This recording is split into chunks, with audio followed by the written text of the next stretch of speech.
नमस्कार, स्वागत है आपका आपकी खबर आपका फायदा में। मैं हूं दीपक यादव। दिल्ली एनसीआर समेत कई राज्यों में इन दिनों प्रदूषण का स्तर खतरनाक हो गया है।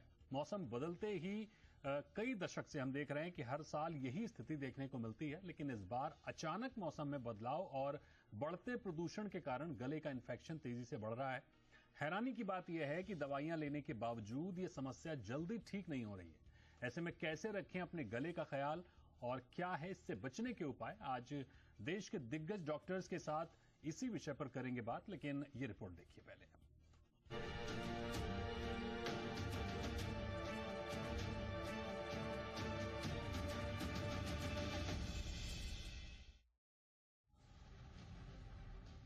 देश के कई राज्यों में प्रदूषण का कहर अब खतरनाक स्तर पर पहुंच चुका है।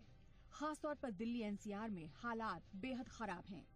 बढ़ते प्रदूषण के बीच गले की खराश लोगों के लिए बड़ी परेशानी बन गई है। क्लिनिक में मरीजों की भीड़ लगातार बढ़ रही है और चिंता की बात यह है कि कई लोग बार बार गले के इन्फेक्शन से जूझ रहे हैं। कुछ ही हफ्तों में दोबारा इन्फेक्शन होना अब आम बात हो गई है, जो हालात को और गंभीर बना रहा है। एक्सपर्ट्स का कहना है कि ये कोई संयोग नहीं है, बल्कि कई वजहें एक साथ काम कर रही हैं।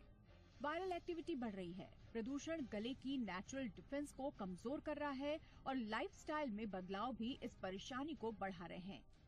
पिछले कुछ सालों में वायरस का सर्कुलेशन बिगड़ा था, लेकिन अब फ्लू, आरएसवी यानी रेस्पिरेटरी सिंसिटियल वायरस और कई तरह के राइनो वायरस ज्यादा तेजी से फैल रहे हैं।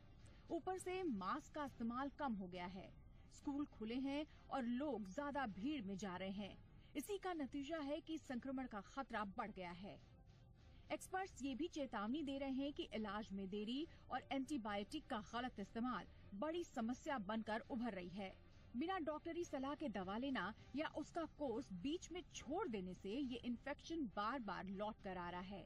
ऐसे में ये लापरवाही आगे चलकर बड़ी समस्या बन सकती है। मौसम भी इस बार गले के लिए मुश्किलें बढ़ा रहा है। अचानक तापमान गिरना, कभी सूखा तो कभी नमी वाला मौसम और लगातार खराब एयर क्वालिटी, ये सब गले की सुरक्षा पर सीधा असर डाल रहे हैं। प्रदूषण का सबसे बड़ा विलन हवा में मौजूद बारीक कण और जहरीली गैसें हैं, जो गले की परत को नुकसान पहुंचाती हैं, जिससे वायरस आसानी से हमला कर पाते हैं। यही वजह है कि हल्का इन्फेक्शन भी लंबे समय तक परेशान करता है। लाइफस्टाइल की गलतियां जैसे धूम्रपान, पानी कम पीना, नींद की कमी, ज्यादा तनाव और लगातार ऊंची आवाज में बोलना गले को और कमजोर कर देता है। लोगों को इस बार गले में ज्यादा दर्द, जलन और खराश महसूस हो रही है, जबकि जांच में लक्षण हल्के दिखते हैं। एक्सपर्ट्स का कहना है कि प्रदूषण की वजह से गले में सूजन बढ़ जाती है, जिससे तकलीफ ज्यादा महसूस होती है। अगर गले की समस्या 3 हफ्ते से ज्यादा बनी रहे, दर्द बढ़ता जाए, निगलने में दिक्कत हो, आवाज बैठ जाए या गर्दन में गांठ दिखे, तो तुरंत डॉक्टर से मिलना जरूरी है। बार बार इन्फेक्शन होने पर भी जांच करानी चाहिए। एक्सपर्ट सलाह देते हैं कि खराब एयर क्वालिटी वाले दिनों में मास्क पहनें, हाथों की सफाई रखें ताकि संक्रमण से बचे रहें, धूम्रपान से दूर रहें और पानी ज्यादा पिएं। समय पर वैक्सीन जरूर लगवाएं। ये कुछ उपाय हैं जिससे आप गले के इन्फेक्शन से काफी हद तक बच सकते हैं। याद रखिए, प्रदूषण और वायरस दोनों से लड़ने का सबसे अच्छा तरीका है सावधानी और समय पर इलाज। ब्यूरो रिपोर्ट, जी मीडिया। कुल मिलाकर शहरों में जिस तरह से प्रदूषण बढ़ रहा है, जिस तरह से वायरल बढ़ रहा है, इससे आप प्रदूषण तो ठीक नहीं कर सकते, सरकारों की जिम्मेदारी है, सरकारें नहीं ठीक कर पा रही हैं। आप खुद को तो ठीक कर सकते हैं, खुद को तो बचा सकते हैं।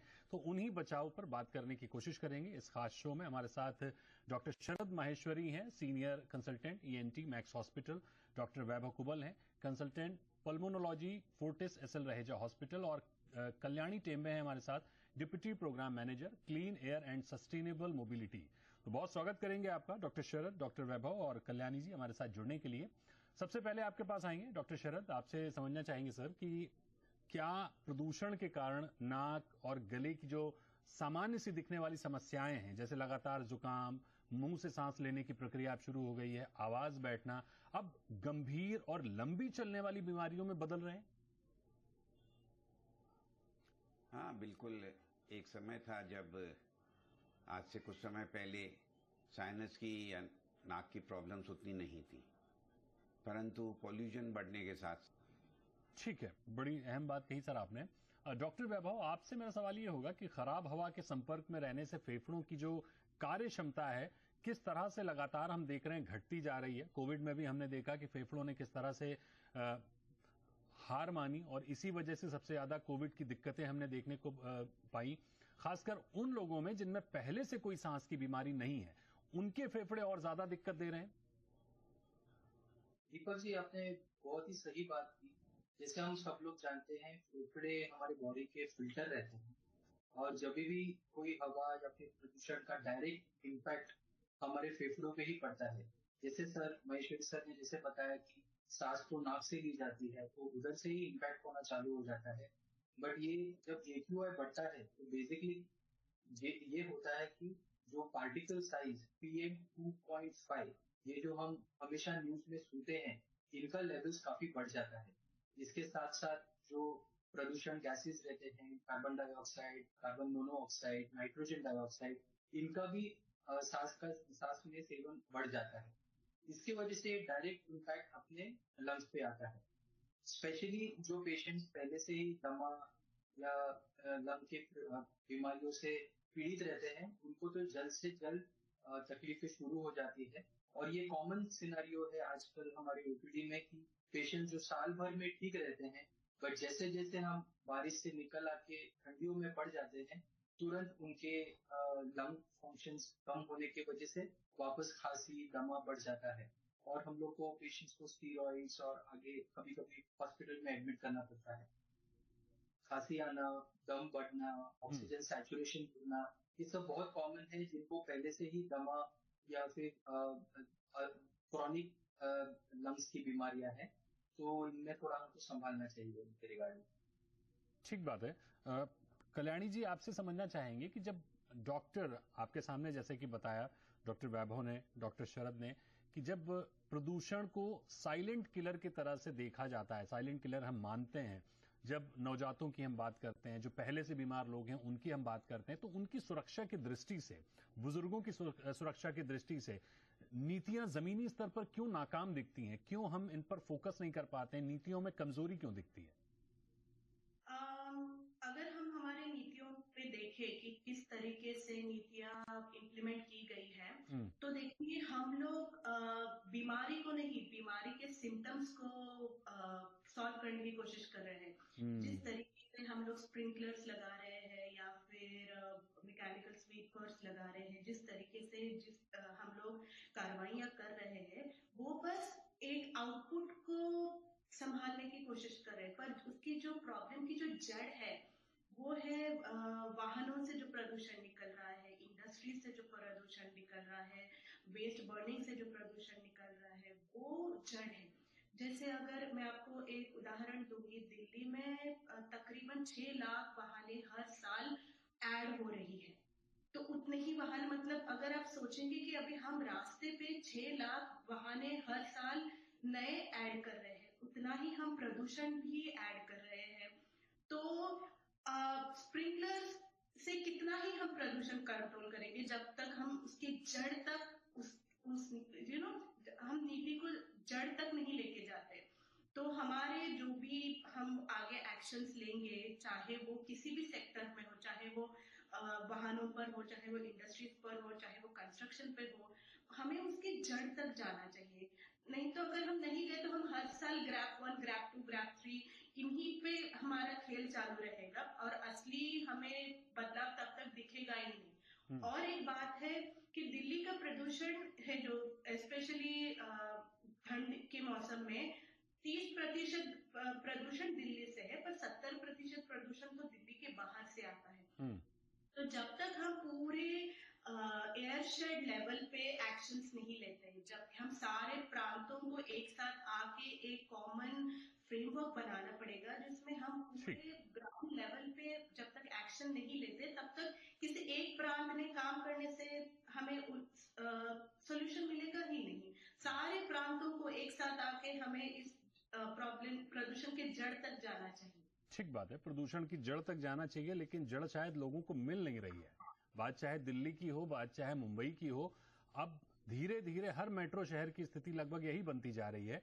हम देख रहे हैं जहां पर भी चाहे कोई भी शहर हो, पॉल्यूशन जो है शायद हमारे लिए त्योहार जैसा हो गया है और हर बार पॉल्यूशन लगातार बढ़ता चला जा रहा है। बहरहाल वक्त है एक बहुत ही छोटे से ब्रेक का, जल्द लौटेंगे और चर्चा को आगे बढ़ाएंगे। ब्रेक के बाद स्वागत है आपकी खबर आपका फायदा में, और आज हम चर्चा कर रहे हैं दिल्ली के लगातार बढ़ते प्रदूषण और उस प्रदूषण का शरीर पर हो रहे असर पर, और अब तो वायरस भी उस पर प्रभाव दिखा रहा है। बहरहाल चर्चा को आगे बढ़ाते हैं, हमारे साथ तमाम मेहमान जुड़े हुए हैं। डॉक्टर शरद आपके पास आना चाहेंगे और आपसे समझेंगे सर कि अगर हम देखें तो जो नवजात बच्चे हैं उनमें नाक बंद रहना, बार बार संक्रमण आने या सुनने में भी कई दिक्कतें हम देखने को पा रहे हैं। दिक्कत यह है कि पहले जुकाम होता था, पहले गला खराब होता था, 1-2 दिन में दवाई लेके लोग ठीक हो जाते थे। अब ये जो पीरियड है वो काफी लंबा खिंचने लगा है और दवाई भी अब बेअसर होती जा रही है। तो ये जो एक नया पैटर्न बनता जा रहा है कि एक तो बीमारी का समय बढ़ गया है, ड्यूरेशन बढ़ गया है, और दवाई भी अब असर नहीं करती है, तो क्या हम अपनी बॉडी को बुरी तरह से बर्बाद करने पे की ओर बढ़ रहे हैं? एक तरफ पॉल्यूशन है, दूसरी तरफ दवाई का डोज है। देखिए, बिल्कुल सही है। नवजात बच्चों के अंदर में ये प्रॉब्लम्स नॉर्मली भी होती हैं, कुछ नेजल कंजेशन रहना या नाक के अंदर में कंजेशन होना और थोड़ा पानी आना। लेकिन पहले क्या था कि सिर्फ सैलाइन ड्रॉप्स डाल करके काम चल जाता था, परंतु अब नवजात बच्चों को भी पॉल्यूशन के बराबर बार बार स्टिमुलेशन की वजह से कंजेशन कंटिन्यू रहता है और दवाइयाँ भी देनी पड़ती है, जो कि हम चाहते हैं कि बच्चों को, इतने नवजात बच्चों को या छोटे बच्चों को नहीं दें, परंतु फिर भी उनको आराम देने के लिए हमें देनी पड़ती है। दूसरी चीज़ ये है कि ये जुकाम चलता है तो नवजात बच्चों के अंदर में नाक बंद होना है, उसकी वजह से वो कान में इन्फेक्शन, कान को नाक से एक नली जोड़ती है यूस्टेचियन ट्यूब, उससे चले जाता है, वो कान में इन्फेक्शन हो जाता है। बच्चे को दर्द होता है, बच्चा परेशान रहता है, माँ बाप को भी समझ नहीं आता है। आम रूटीन में डॉक्टर देख नहीं पाते हैं जो फैमिली फिजिशियंस हैं, और कान बहने लग जाता है। तो ये जरूरी है कि ये पॉल्यूशन कम करें। और ये एक, मैं इसमें यहाँ पे आपकी अभी जब बात चल रही थी तो मेरा एक इसमें और ओपिनियन है कि ये सिर्फ एक सरकार की जिम्मेवारी नहीं है, ये हमारी आम जनता की भी सामाजिक जिम्मेवारी है, अपने आप को भी बचाना और कोशिश ये करना कि हम पॉल्यूशन और नहीं बढ़ा पाए। और अपने आप को बचाना तो बहुत जरूरी है, खासकर जब घर में छोटे बच्चे या नवजात बच्चे हों। ठीक बात है सर, हो इमीडिएट 1-2 दिन 3 दिन देख लें, बिल्कुल, नहीं तो इलाज लें।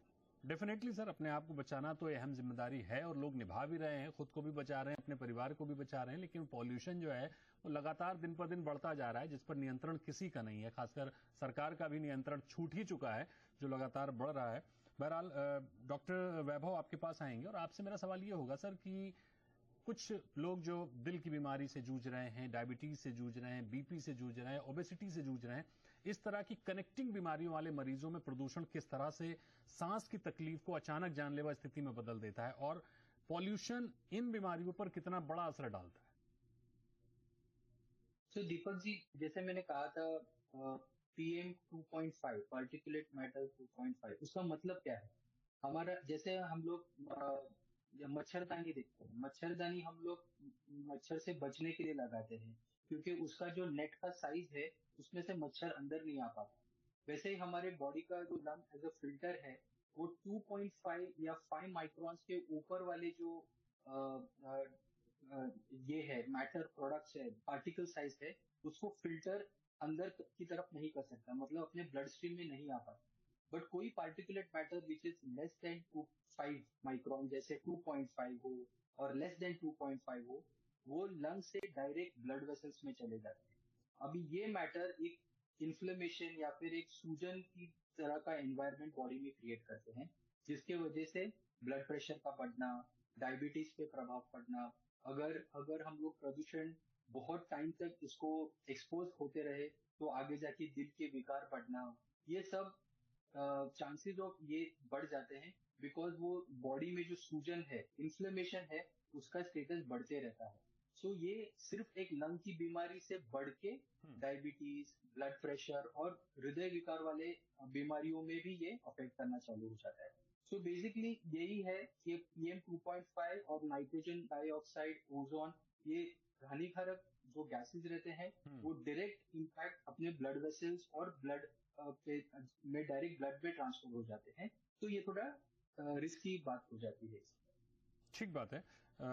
कल्याणी जी आपसे समझेंगे कि ट्रैफिक है या कंस्ट्रक्शन है या इंडस्ट्रियल पॉल्यूशन है, इन सब पर कार्रवाई होती दिखती है, ग्रैब 2, ग्रैब 3, ग्रैब 4 होता है, लेकिन इसकी मॉनिटरिंग शायद कहीं पर कमजोर पड़ती है। मॉनिटरिंग हम नहीं देख पाते हैं कि कौन सी इंडस्ट्री कौन ट्रैफिक से या कंस्ट्रक्शन से कितना पॉल्यूशन आ रहा है, नेचुरल पॉल्यूशन कितना है, पराली से कितना आ रहा है, ताकि हम कंट्रोल इस पर कर पाएं। तो क्या मॉनिटरिंग की कमी है, इच्छा शक्ति की कमी है, या हमारे पास वो तकनीकी ही नहीं है, हम सिर्फ बातें कर रहे हैं कि हम पॉल्यूशन कम कर लेंगे?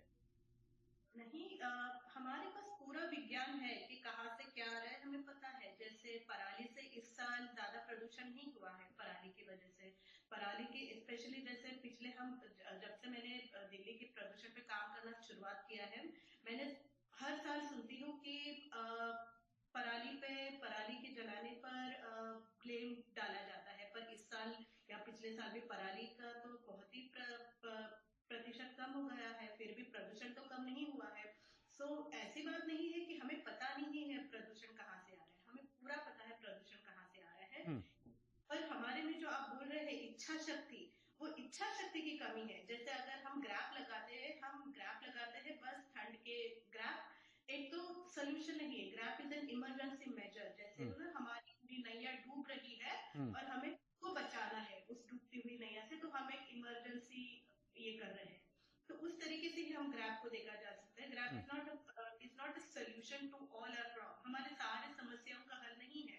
जैसे हमें प्रदूषण हम समझते हैं कि बस एक ठंड के मौसम का ही प्रॉब्लम है, पर बात ये नहीं कि प्रदूषण तो पूरे साल भर होते रहते हैं, क्योंकि उसके जो जड़ है वो तो पूरे साल में ऐड होती जा रही है। वाहने तो हर साल हर महीने ऐड होती जा रही है, पर उस पर कोई ये नहीं पाबंदी नहीं हो रही है कि कौन। दिल्ली में तो इतने सारे वाहन हैं, सिर्फ दिल्ली नहीं, पूरे अगर दिल्ली के आजू बाजू भी आप देखेंगे।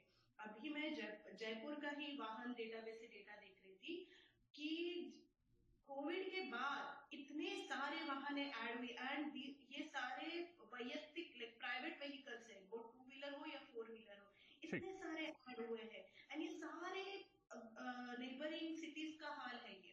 तो जैसे मुंबई में भी अभी प्रदूषण बढ़ रहा है, दिल्ली में भी प्रदूषण बढ़ रहा है, तो उसका कारण हमें साफ साफ पता है कि कहाँ से आ रहा है प्रदूषण। बस हमें कोई कार्रवाई नहीं करनी है, हमें उस पर कोई एक्चुअल एक्शन नहीं लेना है, क्योंकि उसका नतीजा आम आदमी पे भी होता है। जैसे अगर हम बोले कि फेज आउट करनी है पुरानी व्हीकल्स, उसका डायरेक्ट इम्पैक्ट आम आदमी पे होता है। कल्याणी जी, इस पर एक बिल्कुल छोटा सा सवाल मेरा होगा, बिल्कुल 10 सेकंड में मैं आंसर चाहूंगा आपसे। क्या कोई समाधान है हमारे पास, अगर मेजर एक्शन लेने हो, जो समाधान जिससे ये पॉल्यूशन खत्म हो सकता है हमारे पास? एक समाधान तो मतलब आप एक ऐसे कोई सोल्यूशन नहीं है। हर एक सेक्टर में एक एक समाधान होना चाहिए, जो पूरे साल भर में इम्प्लीमेंट होना चाहिए, तो ही हमें सोल्यूशन मिलेगा। एक दिन में बना नहीं था तो सिर्फ जाड़े में हेडलाइन से काम नहीं चलेगा। AQI पर हम बात करें, ग्रैप 1, ग्रैप 2, ग्रैप 3 पर बात करें, और उसके बाद में सर्दियां जाते ही हम ग्रैप 2, ग्रैप 3, इनफैक्ट पॉल्यूशन को भी भूल जाएं, तो इससे काम नहीं चलेगा। युद्ध स्तर पर काम करने की जरूरत है, इच्छा शक्ति सबसे इंपॉर्टेंट है। नहीं तो हर साल हम बातें करेंगे और सिर्फ बातें करेंगे, पॉल्यूशन पर कोई एक्शन नहीं होता हुआ दिखेंगे। और जो कि पिछले कम से कम 2 दशक से तो हम अनुभव कर ही रहे हैं, लगातार हर साल पॉल्यूशन अपना कहर दिखा रहा है। मर रहे हैं लोग पॉल्यूशन से, सांसों की बीमारी से और इससे जुड़ी तमाम तरह की बीमारी से। खैर, सरकारों को करना है, और सरकारों के कानों पर अगर जू नहीं रेंग रही है, इसके लिए तो भगवान ही मालिक है। बहुत शुक्रिया करेंगे आपका डॉक्टर शरद, डॉक्टर वैभव, आपका भी बहुत शुक्रिया, और कल्याणी जी आपका भी बहुत शुक्रिया हमारे साथ जुड़ने के लिए। और आपकी खबर, आपका फायदा में फिलहाल इतना ही। आप बने रहिए जी बिजनेस पर। नमस्कार।